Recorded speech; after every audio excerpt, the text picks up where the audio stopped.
Let's talk about the show itself, the Jack LaLanne show. You know, that was 102 years ago. I can't believe that was 1951. Can you believe that? Television was just starting. Everything was black and white.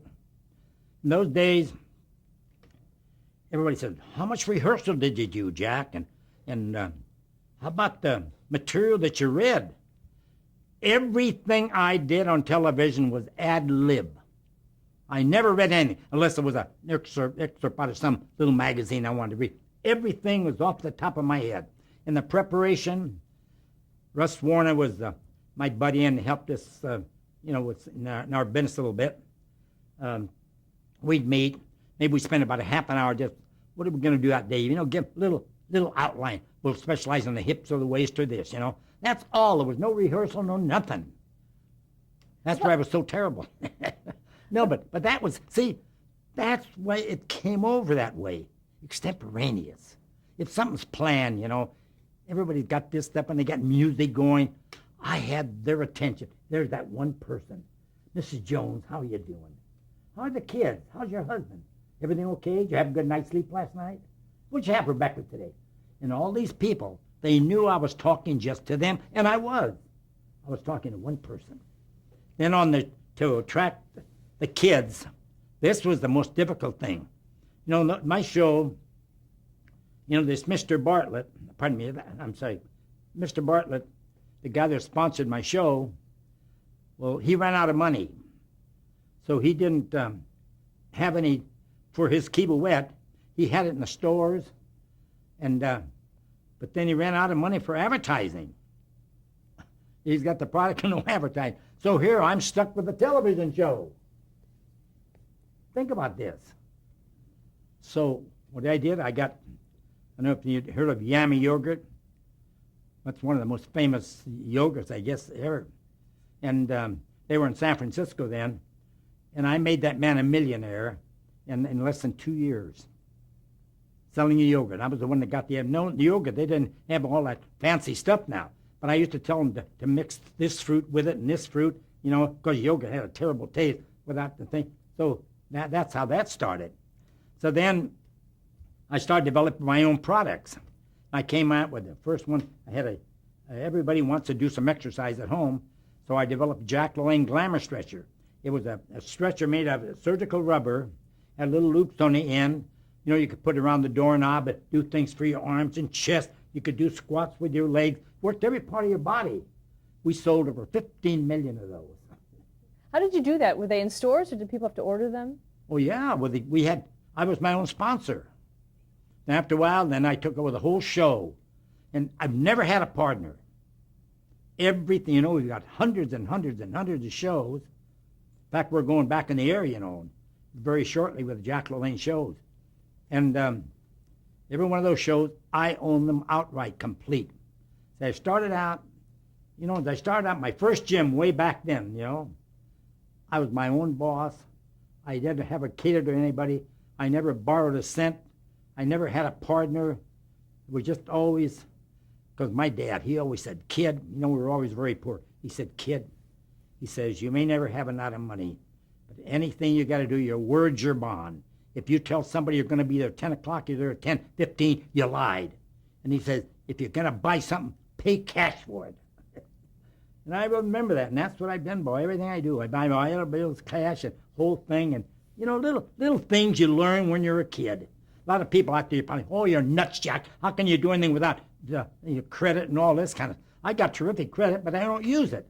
My wife, she's got the credit cards.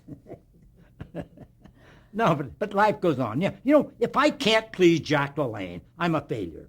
If you can't please you, and if you folks can't please yourself, as I said before, what's your girlfriend, your boyfriend, or God, what's done for you? You got to do it. Who goes to the bathroom for you? Who makes love for you? You do it. Who pays your bill? You do it. So you got to take responsibility.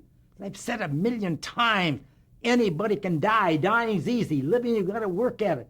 You got to train it. You got to train it for a sport. You got to eat right. You got to exercise. Let's talk a little bit about some of the elements of the show, starting with the music. The music, I had a gentleman, when we first started in San Francisco, we had an organ.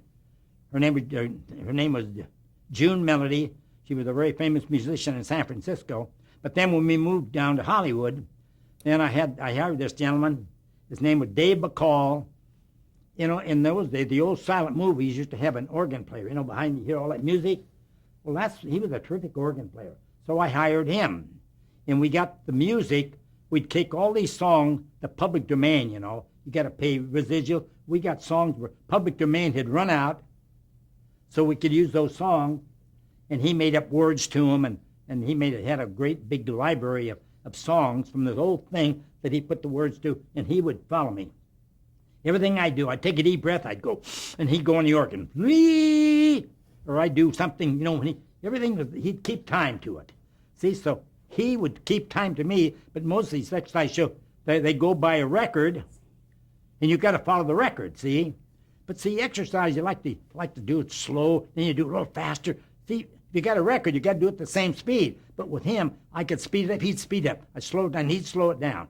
So, see, you have to get these little things. I had one thing in my mind, to entertain that person at home, to keep their attention. And what better attention? Right now I'm telling you, I'm going to help you. How would you like to double your strength, double your endurance? How would you like to feel 10 years younger? I would. How would you like to have better hair, better eyes, better skin, better elimination, better sex life? You can do it. Everything I tell you the truth. If you eat right, if you exercise, if you normalize your weight, all these things come to be. You know what I love about my profession? I don't have to lie because I got a terrible memory. So I tell the truth. Think about it. And I live the truth. I practice what I preach, boy. Even my wife, she gets it. Come on, Jack, just for once now. Have this little thing or do this little. I can't do it. That's something. I'm a nut. But I enjoy it. I'm making Jack LaLanne happy. If I go the other way, it makes me unhappy. Elaine's got her life to live. You got your life to live. All these wonderful guys behind the camera there, all these young guys, you know, they got their thing to do. You got to make yourself happy. You got to work at living. You got to work at happiness. Life's a big pain in the gluteus maximus. You want me to use the other word? The hip. Well, speaking about when I first went on television, you know, in those days you couldn't say, you know, a lot of nights you can say hell or damn. In those days I couldn't even say buttocks. Couldn't say breasts or anything like that. Oh, that was absolutely forbidden. Can you believe it? So I had to use expressions like front porch and back porch. I had all these little expressions for different parts of the body that you couldn't mention the name. You think things haven't changed? Think about it. And I think about when I first started business, you know, way back then, everything was closed. You know, I was born in San Francisco, and you wouldn't be seen dead going downtown without a tie and a coat. My mother would never go shopping without furs and a glove and all made up. Now you see people, they look like bums. You know, that shows that we're slipping. See, we've lost this pride and discipline, like I was talking about. You know, I don't care what you say. You can call it vanity or what you want, but you have to have certain standards.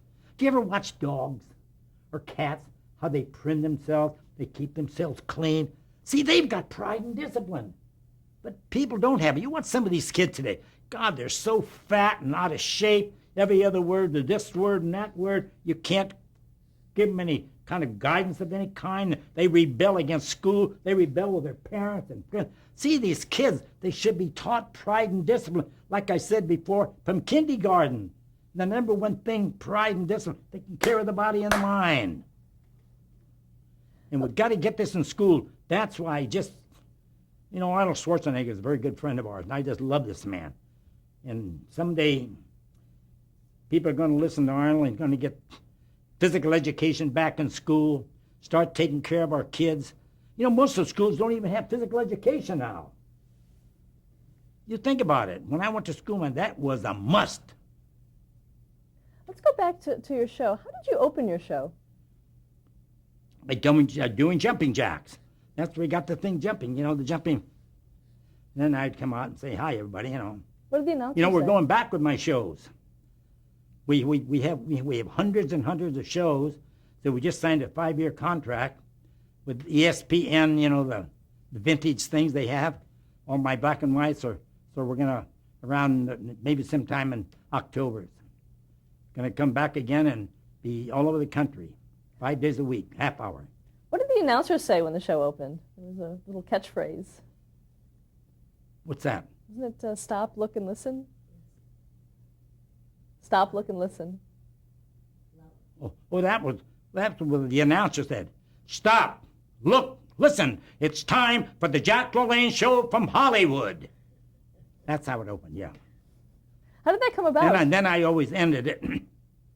It's time to leave you. Let's say goodbye. These precious moments just seem to fly. Now here's my wish for you. May the good Lord bless and keep you too. That's how I would sing. But I sang it louder than that because I didn't wake the people up today. How important was faith in your program? Everything. You've got to believe. I believe for every drop of rain that falls, that flower grows. I believe. Everything is, you can't be in my profession without really believing it. You can save people's lives. You can prevent diseases from happening. I said, everything happens to you because you're breaking nature's laws somewhere. You break nature's laws. You go down the highway, like I go down the highway with my Corvette, 90 miles an hour. I'm going to get a ticket, right? I'm being penalized. That's what people do when you don't exercise, when you don't eat right. Nature is penalizing you. You're breaking nature's law, and the number one law of nature is exercise, activity, and the next, the food you put in your body. Remember, the food you eat today is walking and talking tomorrow. The food you eat today, you're wearing it tomorrow. What do you think? Your bust line, your hips, your waist, your heart, your lungs, your 80 trillion cells. What do you think they're made of? The food you put in your body. You put in a bunch of junk in your body, you're going to have junk there, right? That's why the doctors, all of them, all over the world are saying they take people in their 90s and plus, and they double their strength and double their endurance in 6 to 8 weeks. This is not Jack LaLanne talking. These are the top doctors and top people in the world. Why do people get old? From lack of exercise and eating wrong. Isn't that correct? Man should live to be at least 150. Your dog matures at 2, doesn't he? He lives 6 times his days of maturity. Most dogs live to be 10, 12 years old, don't they? Man matures at 25. What's 6 times 25? 150, right? That's what man should live. And there are more people living to be 100 now in America and all over the world than ever before because these older people, they're getting them to exercise, getting them to normalize their weight. They're eating whole grain products. They're eating less fried food, more natural foods. The doctors are behind it. The doctors want you to have more fish, chicken, egg whites, more 5 or 6 fresh fruits every day, 5 or 6 raw vegetables every day. I never thought I'd ever hear the medical profession talking like this 20 years ago, but now that's what they're expounding and talking about. Thank God. Stop. Let's talk about, you mentioned dogs. Let's come around here and we'll talk about you. What do you want to know about now? You were talking about dogs, and you had some dogs on your show. Absolutely. When you have no talent like Jack LaLanne, you've got to have dogs and kids to help you. All right, I had this show at 9 o'clock in the morning. Who had the show in those days, say 1951? Who had control of the shows in the morning? The kid shows, right? How am I going to get the kids? How am I going to get the mothers and fathers to watch my show? And the kids are controlling it. So I get in that television. I have this white German Shepherd, Happy. He was my number 1 dog. And I had him trained to fetch and to bark and to roll over and to jump and just like talking to a person. And I'd say, boys and girls, Mary, Frank, George, Emily, come here, come close to television. Uncle Jack wants it. Come here, come closer. Come here. And the kids, they come up a little closer. Come on. I want you to do something now. You go get mother or father or brother or sister. If they're in bed, you go wake them up. You go get them over in front of the television and you make them exercise with Uncle Jack. And if you do that, I'm going to have Happy do a special trip just for you, but you've got to go get mother and father and whoever's in the house. Will you do that? And the kids, they run over there and knock on the door and wake the mothers up.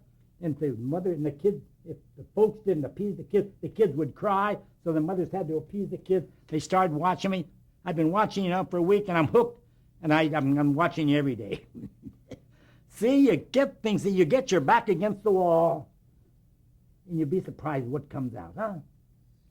What kind of response did you get from television critics?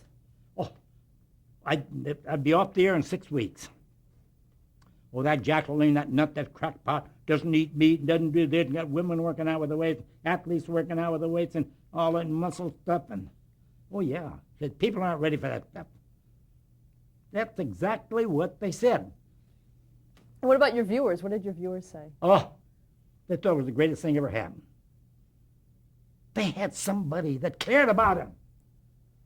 They knew that the LaLanne had one thing in his mind, them. When I was talking, I want to help you. I want to help you. Help yourself. Now, how many cameras did you use? One. That's what I was telling you earlier. One camera. You got these cameras here jigging around. It takes away the attention of the people at home. I'm talking to you. If I'm talking to you and I start going like this, anybody, I'm talking right at you. Here I am. Get off your seat, dum-dum. And what about the set itself? What did the set look like for your show? Very simple. I don't remember now, but I had rug on the floor, and that's all I know. But we had people who do that stuff. My wife was always there.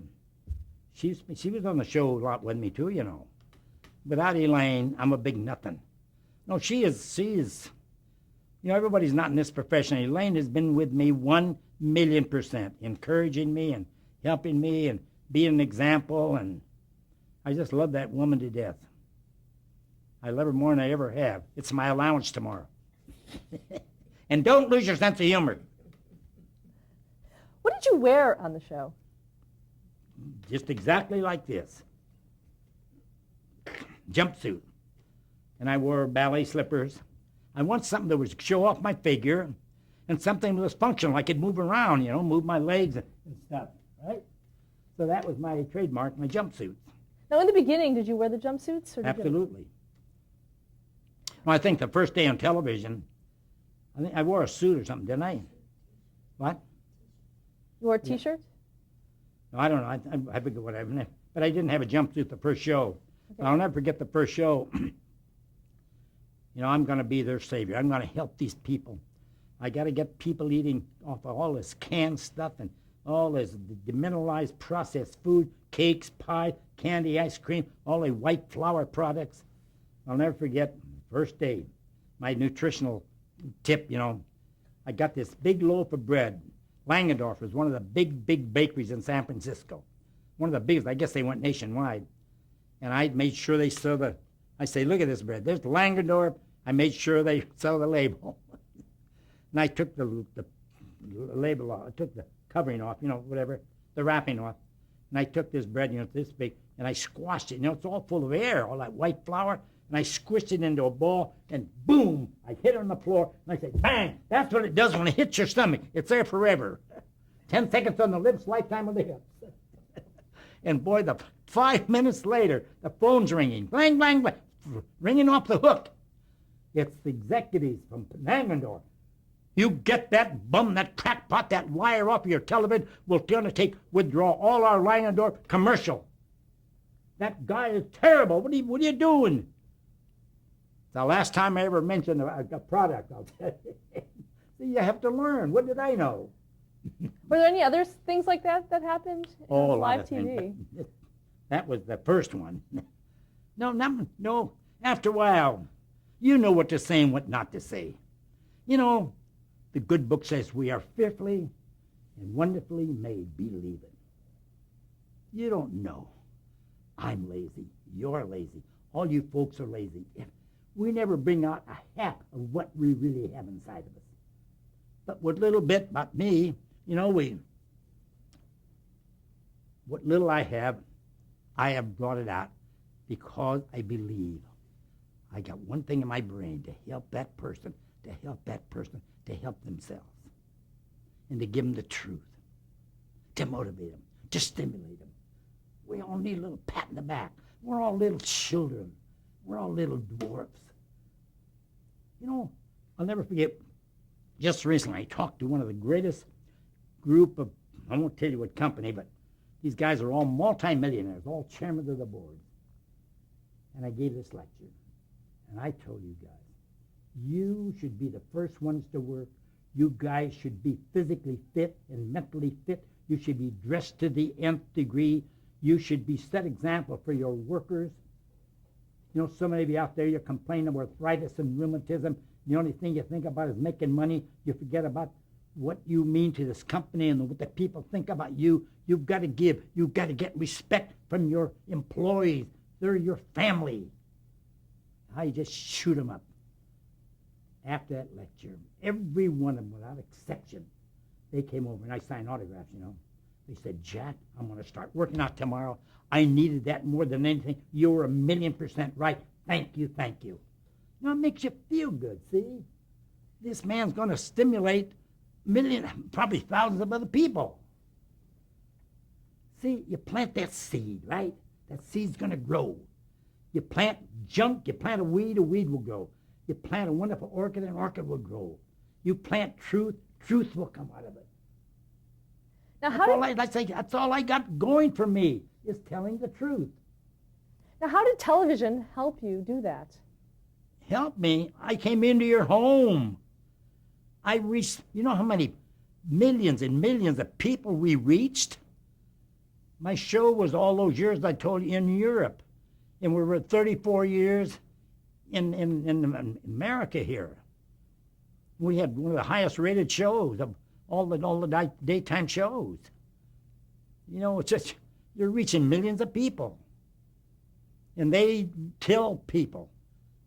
After all, I hate to get a pat in the back, but when things really started to change about the health, about exercise and nutrition, a lot of it really started because these folks were getting it from me and television.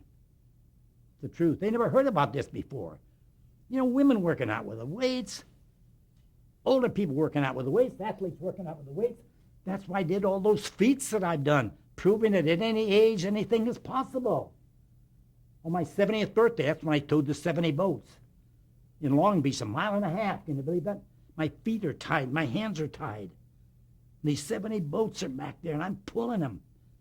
And if it wasn't for my son, I would never have done it. A wind, I was just about through with the race, with pulling, and a wind came up in my face. Pretty soon the boat started pulling me. I was going to quit, and my son's on a circle. He said, Dad, don't quit. You've been telling us never give up. Come on, anything in life is possible. Keep going. So I just worked a little harder, a little harder. Pretty soon the wind subsided, and I finally made it. You know, and see, what you don't realize, the millions of people that were motivated by that. Gee, that guy at that age, if he can do it, I can do it. See, that's why here I am. I'm going to be 90 here in about a year. I want to help people. That's why I'm going to take care of me. Like I say, if it doesn't work for me, it's not going to work for you. So I've got to stick around and be the example. I can't afford to die. Wreck my image. It'll hurt. You know, and don't lose your sense of humor. You know, when you look at life, you look around, why you've never seen any of those aliens or anybody from terrestrial place up there land on the earth. You know why? They didn't want to get their butt shot off. You think about it. You know, you look on this earth. If there's a God, if there's a supreme being, look what's happening right now with the Jews and the Israelis, and the Palestinians and all this Afghanistan, all this other stuff. You know, it's all religion, right? How many gods are there? You know what I tell people? My sex life and my religious life, it's behind closed doors. That's my business. Okay. Okay, going back to television. You're getting prettier. I'm talking to you there at home. Going back to television, it was all live. What kind of, were there little mishaps that would happen on the sets every once in a while? Did it the only thing that I really remember, I wore jumpsuits and before the stretch thing came in, I was doing next to that, and I split all the back of my pants out. So I had to back off the stage. Well, the one time, when I first started in San Francisco, we had this big Klieg light right over our organ player, June Melody. And that's when we had the earthquake. And God, this thing started going back and forth. It was going to fall on the organ player. I left the camera. I jumped over the thing, and I went and grabbed my organ player bodily and took her away under the thing. I was a big hero, and I didn't even know. I didn't even think about it. But that's pretty frightening, I'll tell you. And it was all live. How did you feel the first moments right before you were going to go on camera? I'm so nervous. I'm nervous the June bride was pregnant. No, it's you never get over it. As I told you, in my lectures, I get up there, my mind's a blank, but 2 hours later, you can't shut me up.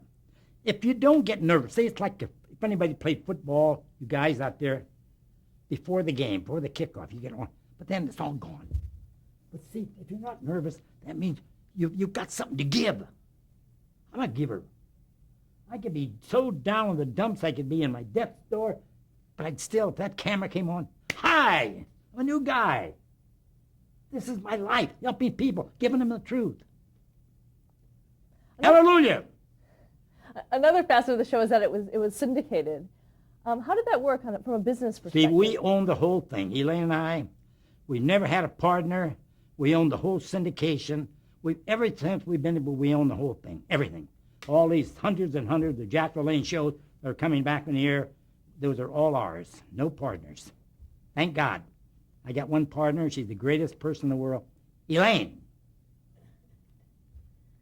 Now, how was it paid for when it went out to the different channels around the country? We paid everything. We paid by our commercials. I had Jack LaLanne products. I had my own bread. I had my own nutrition bars. I had Glamour Stretcher. I had Rowan Stretcher. So many in books. I've written 10 books. Elaine's written, 5 or 6? And so some of my books were on the bestseller list for months and months and months. Now, Everything I sold was to help people. Like one of the greatest products I ever had, we got these letters. Jack, I'm overweight. I got to lose weight fast. I get impatient. What can I do? So I invented the Jack LaLanne Instant Breakfast. You've heard of Instant Breakfast? That was mine 1,000,000%. So the people would take it for breakfast. They'd take it for lunch. They'd lose 2 or 3 pounds a week. It was just incredible. Then about 6 months later, I had to go to Carnation to have it instantized. And Carnation came out with their instant breakfast. And I sued them. And we got sort of taken Carnation to court, for 3 or 4 years. It'd be hundreds of thousands of dollars. They offered me this big cash settlement out of court. So I let them keep the name of Instant Breakfast, and I changed my product to Reduce. I thought you didn't see it. You never know. That was one of the things that really hurt me, some of these big corporations. But anyway, everybody came out smelling like a rose on it. But it just shows you little things that happen in your life. Let's stop there to change the tape.